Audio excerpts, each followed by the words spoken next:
Hello everyone. So let us start with the new topic on Excel. In this video we'll be discussing about production and production cost budget. ये basically हमारा topic management accounting के जो practical papers होते हैं उसका topic है। तो ये टॉपिक हमने बेसिकली इसमें सारी वीडियोस एक्सप्लेन की हैं, तो आप चैनल पर जाकर प्लेलिस्ट में ऑप्शन चेक कर सकते हैं। मैनेजमेंट अकाउंटिंग प्रैक्टिकल के नाम से प्लेलिस्ट है, वहां पर चेक कर सकते हैं। और अगर आपको इसका थ्योरी और प्रैक्टिकल क्वेश्चन भी अंडरस्टैंड करने हैं तो उसकी हमने एक सेपरेट प्लेलिस्ट बनाई हुई है मैनेजमेंट अकाउंटिंग के नाम से। तो वहां पर मैं आपको theory as well as practical भी एक्सप्लेन करूंगा, बिकॉज जब भी हम ये प्रैक्टिकल डिस्कस करते हैं तो इसका एक थ्योरी कॉन्सेप्ट आपको पता होना चाहिए। तो वह प्लेलिस्ट में जाके चेक कर सकते हैं और उसमें से जनरली आपके वाइवा के क्वेश्चंस भी आते हैं। इससे पहले मैंने आपके साथ बजट का एक और टॉपिक डिस्कस किया था, दैट इज सेल्स बजट। तो यहाँ अगर आप प्लेलिस्ट चेक करेंगे तो मैंने मैनेजमेंट अकाउंटिंग का पूरा आप जो भी आपका सिलेबस है वो मैंने एक्सप्लेन किया हुआ है and in very easy way, so you can watch all the videos. तो let us start how to make production and production cost budget. तो देखिए क्वेश्चन मैंने ऑलरेडी यहाँ लिख दिया है। सो क्वेश्चन या तो आप स्क्रीनशॉट ले लीजिए when while you are practising, या आप अपनी एक्सेल में ये लिख सकते हैं। तो क्वेश्चन देखिए क्या है, हम यहाँ पर दो बजट्स बनाएंगे, production as well as production cost budget. तो देखिए क्वेश्चन क्या कह रहा है, XYZ company has prepared the following estimates of sales in units for the third and fourth quarter of the accounting period 24-25। तो बेसिकली ये third quarter and fourth quarter का estimate है, जहां पर यार देखिए मंथ ऑन यूनिट्स अक्टूबर नवंबर दिसंबर जनवरी फरवरी मार्च अप्रैल तक हमें डेटा गिवन है और ये यूनिट्स गिवन है सेल्स की। ठीक है, तो ये हमारे को डेटा गिवन है। हमें 6 मंथ्स का बनाना है, थर्ड एंड फोर्थ क्वार्टर, तो मार्च तक का गिवन बनाना है हमें। लेकिन ये अप्रैल का डेटा हमें गिवन है, तो इसका कहीं ना कहीं हमारा यूज आएगा, तो वो हम चेक करेंगे। तो यहाँ देखिए लिखा हुआ है, there will be no WIP at the end of the month. The company has a policy of maintaining closing finish stock equals to 25% of next month sale at the end of the every month. तो देखिए यहाँ पर जो हम production कर रहे हैं, production में बेसिकली हम लोग यूज करते हैं ओपनिंग स्टॉक का, क्लोजिंग स्टॉक का, सेल्स का, प्रोडक्शन वाली वैल्यूज का। तो उसके रिलेटेड हमें डेटा गिवन है। वो कह रहा है कोई WIP नहीं है हमारे पास, क्या है, हम क्लोजिंग स्टॉक मेंटेन करते हैं 25% of next month sale. The policy is also expected to be followed for closing stock as on 31st September, as on 30th September 2024. The budgeted production and cost for 31st for the year ending 31st March 2025 are given as follows.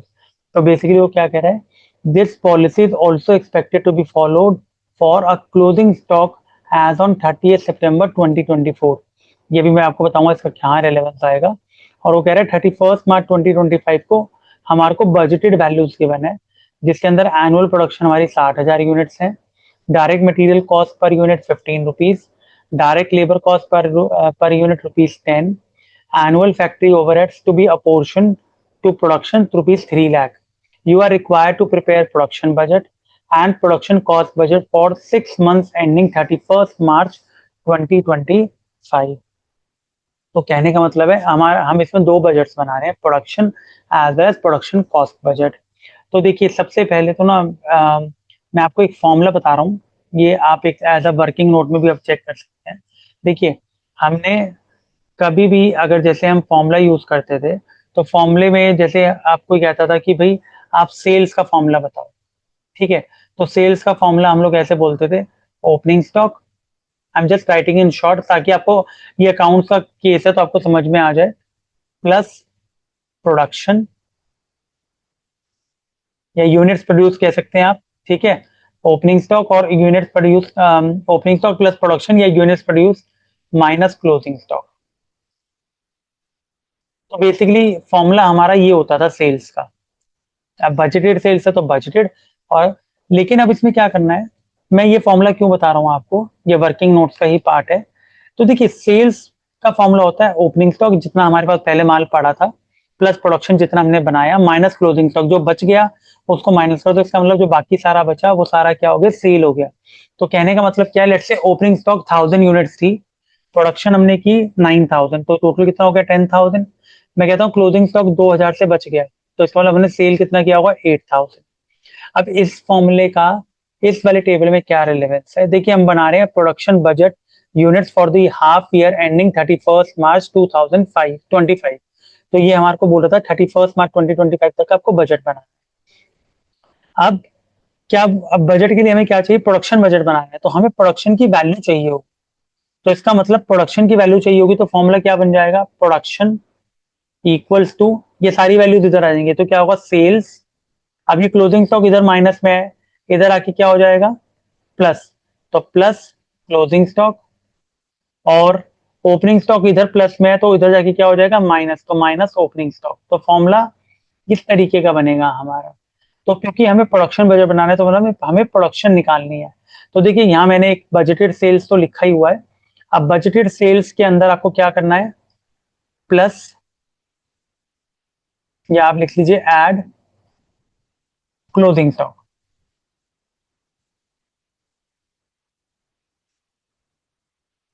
और opening stock क्या हो रहा है minus, और इसको हम solve करेंगे तो हमें क्या मिलेगा, प्रोडक्शन। ठीक है, तो विल राइट है प्रोडक्शन। नहीं, ये प्रोडक्शन बजट ये ऊपर से कॉपी कर रहे जैसे एक्सेल में होता है, हम तो उसको नॉर्मल प्रोडक्शन ही लिखेंगे। तो कई बार ये होता है ना, ऑटोमेटिकली टेक्स। तो ये वाली वैल्यू, ये वाला फॉर्मूला हमारा ऐसा लगेगा प्रोडक्शन के। अब देखिए सेल्स की वैल्यू हमारे को डायरेक्टली गिवन है। अब कुछ जैसे मैंने देखा प्रैक्टिकल में टीचर्स कैसे करवाते हैं, ये 4000 की वैल्यू ऐसे अलग अलग करके यहाँ लगवा रहे होंगे, ताकि, सॉरी, ताकि इसके अंदर क्या होता है कि भाई हम फॉर्मूला या इसकी सेल रेफरेंसिंग दे सके। ठीक है, क्योंकि अब ये सारा हमारा टेबल क्या है, हॉरिजॉन्टल उसमें लैंडस्केप मोड में है, लेकिन ये वैल्यू सारी क्या है, एक वर्टिकल फॉर्मेट में है। और वैसे भी इसमें कुछ आप देखेंगे कॉपी नहीं हो रहा, बिकॉज ये पिक्चर मैंने ऐड की। तो मैं जनरली ये प्रेफर करता हूँ कि रेफरेंसिंग हमें देनी जरूरी होती है, लेकिन ये जो बेसिक वैल्यू सेल्स की है ये हमें सिर्फ कॉपी पेस्ट करनी है। तो जैसे आपको क्वेश्चन पेपर मिलता है तो उसमें भी आपको अलग से लिखनी पड़ेगी, तो बेटर है आप यहाँ से ही आप इनका क्या करो, वैल्यूज कॉपी कर दो, इसमें रेफरेंसिंग की जरूरत नहीं होती। तो लेट से 4000, नवंबर की कितनी है 4000, क्योंकि हमें अक्टूबर से कहाँ कब तक का बनाना है, जब दिसंबर तक का 5000, देन 5600। वरना आप रेफरेंसिंग देना चाहें तो आप पहले सारी वैल्यूज यहाँ उतार लीजिए, फिर इक्वल टू करने के बाद मैं आपको बता दूंगा अभी कैसे करते हैं। फिर 6000, एंड मार्च की है 6800। अब यहाँ हमें अप्रैल की भी गिवन है। अब कुछ लोग कहते हैं कि भाई 7600 गिवन है, तो हम अप्रैल का भी बना लेते हैं। नहीं, अप्रैल का ना हम लोग यहाँ लिख देंगे अलग से 7600। क्यों, क्योंकि वो हमें बोल रहा है बजट आपको 31 मार्च तक का ही बनाना है। लेकिन अप्रैल की वैल्यू अभी हमारे को यूज में आएगी, वो कैसे आएगी, क्योंकि ये तो पिक्चर है, मैं यहाँ से इसको रेफरेंसिंग नहीं दे सकता, तो इससे मैंने वर्किंग नोट में यहाँ लिख दिया। वर्किंग नोट में मैंने एक अप्रैल की सेल और मैंने फॉर्मूला लिखा। अब यहाँ देखिए कोई WIP नहीं है। The company has a policy of maintaining closing finish stock equal to 25% of next month sale. तो नेक्स्ट मंथ सेल, तो इसका मतलब क्लोजिंग स्टॉक क्या होगा, क्लोजिंग स्टॉक होगा नेक्स्ट मंथ की सेल का 25%। तो अब हम यहाँ पर रेफरेंसिंग और फॉर्मूला यूज करेंगे, इक्वल्स टू, अब देखिए 25% कौन सी वैल्यू का, नेक्स्ट मंथ।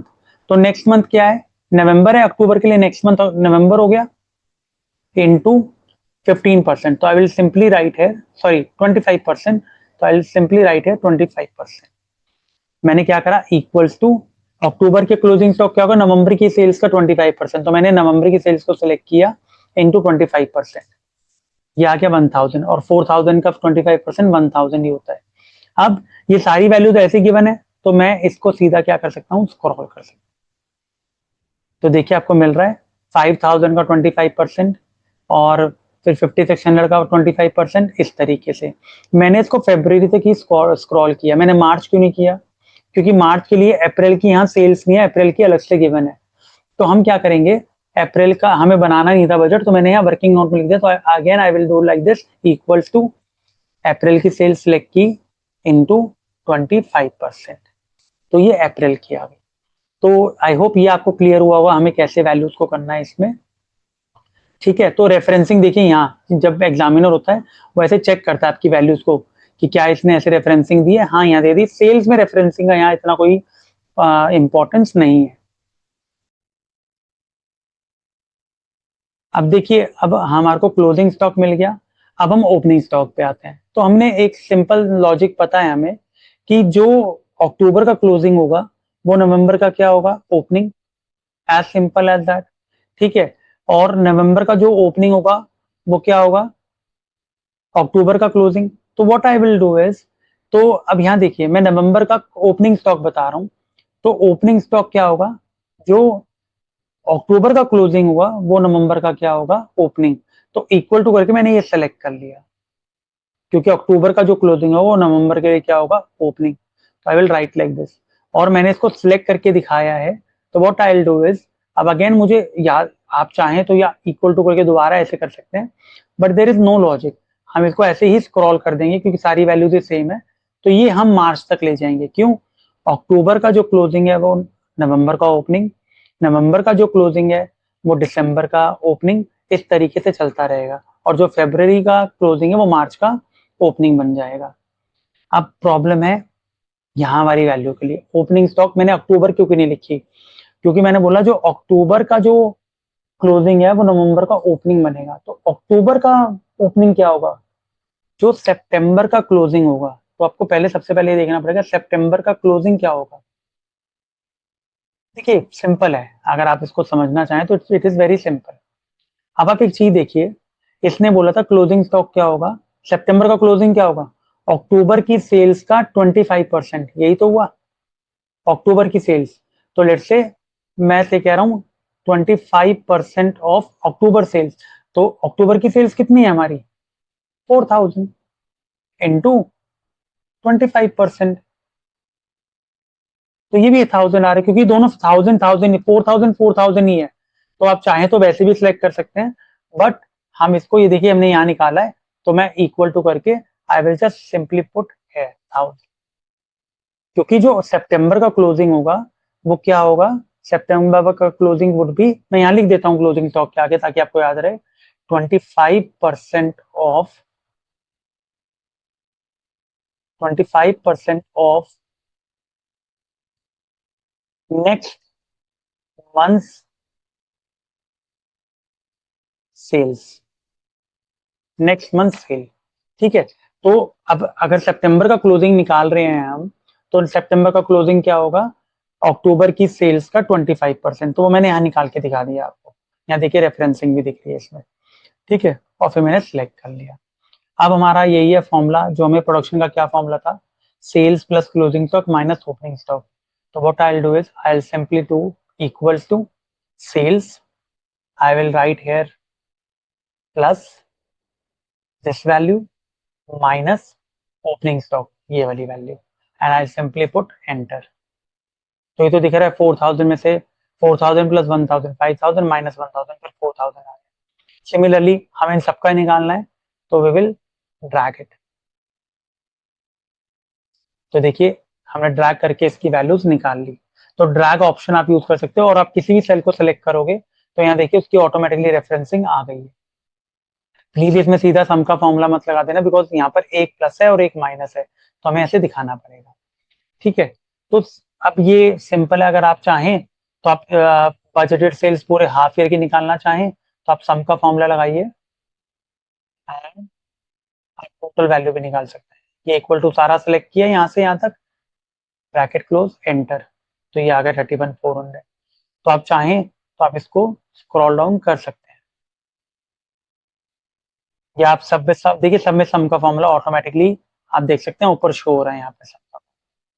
तो आप देख रहे हो आपकी जो, ये मैंने क्यों निकाला सम, भाई मंथली सेल प्रोडक्शन तो हमें मिल गई, लेकिन टोटल प्रोडक्शन 6 मंथ्स की कितनी है, 32,300। तो मैंने क्या करा, 6 मंथ्स का मैंने यहाँ पर पहले इंडिविजुअल निकाला, और ये दो उसमें डिवाइड था, 24 25। ठीक है। और हमने इसके 6 महीने की पूरी प्रोडक्शन निकाल ली, और हमने क्या करा, लास्ट में सम का फॉर्मूला यूज कर दिया। तो ये जो दो पार्ट थे, इसमें प्रोडक्शन बजट वाला पार्ट हमारा हो गया। तो आपको आई होप ये क्लियर हुआ होगा। वर्किंग नोट मैंने इसमें 3 बताया आपको। एक तो अप्रैल की सेल्स लिया बिकॉज ताकि हम उसकी वैल्यू निकाल सकें, सितंबर का क्लोजिंग हमने निकाला just to find out the opening stock of October, और ये फॉर्मूला। ठीक है। अब बाकी काम सारा सिंपल है। अब हम वो कह रहे हैं प्रोडक्शन कॉस्ट बजट बताओ। तो यहाँ देखिए मैंने इसी के नीचे फॉर्मेट बनाया हुआ है, production cost budget rupees at production level of, अब प्रोडक्शन लेवल हमारा कितना आया 32,300, ठीक है। तो I will write here as units. तो देखिए मैंने ना थोड़ा सा इस फॉर्मेट पहले इसलिए बनाया ताकि थोड़ा टाइम सेविंग हो। तो आप जब आप भी मेरी वीडियो देखने के बाद आप क्वेश्चन सॉल्व करें तो क्वेश्चन का आप स्क्रीनशॉट ले सकते हैं और उसके बाद आप इंडिविजुअली आपको प्रैक्टिस करना पड़ेगा। और देखिए इसमें ना कई बार प्रॉब्लम क्या होती है, आप डायरेक्टली एक्सेल की शीट पे मूव कर रहे हैं लेकिन आपको थ्योरी कॉन्सेप्ट नहीं पता। तो मैं आपको एडवाइस करूंगा पहले आप मेरे चैनल पे जो प्लेलिस्ट है मैनेजमेंट अकाउंटिंग की, वहां से आप थ्योरी और प्रैक्टिकल जो मैनुअली हम सॉल्व करते हैं उसको कीजिए। वहां पर मैंने इससे ज्यादा टफ क्वेश्चन एक्सप्लेन किए हुए हैं, तो ये आपको बहुत इजी लगेगा एक्सेल में। अब हम करते हैं production cost budget at a production level of 32,300 units, तो ये वाली है। अब देखिए ये कैसे करना है, ये भी एक पॉइंट है। अब यहाँ पर आप चेक कीजिए प्रोडक्शन कॉस्ट बजट, कॉस्ट ये तो सेल्स की बात हो रही थी, ये क्लोजिंग स्टॉक की बात हो रही थी।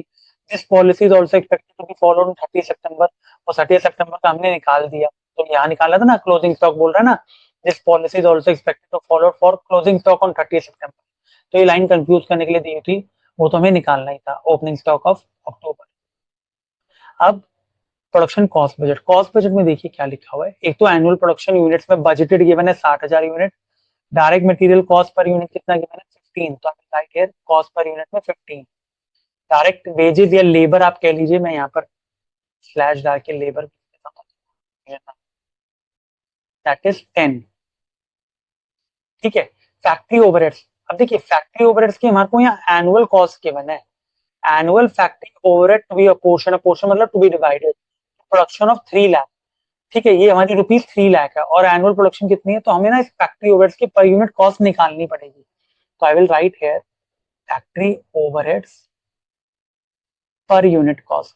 कुछ टीचर्स इसको यही करवा देते हैं डिवाइड, बट मैं इसको आपको सिंपल बता रहा हूँ, तो फॉर्मूला से आपको इजी हो जाएगा, एनुअल कॉस्ट, ठीक है।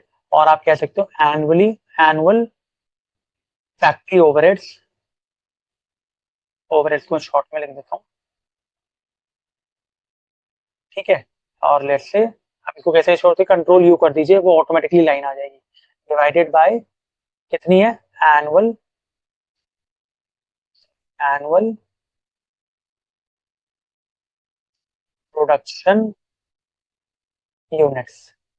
अब यहाँ देखिए आप, अब मेरा कहने का लॉजिक क्या है इसमें, मैंने फॉर्मूला लिख दिया ताकि आपको पता लग जाए मैंने फॉर्मूला कौन सा यूज किया है, ठीक है। तो अब कुछ नहीं करना, फैक्ट्री ओवर्स का पर यूनिट निकालना है। तो यहाँ देखिए मैं डिवाइड नहीं कर रहा, मैं नॉर्मल बता रहा हूँ आपको, कितनी है 3 लाख, ठीक है। और एनुअल प्रोडक्शन यूनिट कितनी है 60,000। और लेट्स से मैं इसको सिर्फ शो करने के लिए कंट्रोल यू दबा रहा हूँ ताकि वो ऑटोमेटिकली शो हो जाए हमारा फॉर्मूला। तो अब इसमें हम ऐसे करेंगे, equals to 3 lakh divided by 60,000। तो हमने किया तो वो यहाँ पर show, but ultimately per unit की कॉस्ट वो यहाँ से आएगी 5 रुपीज आ।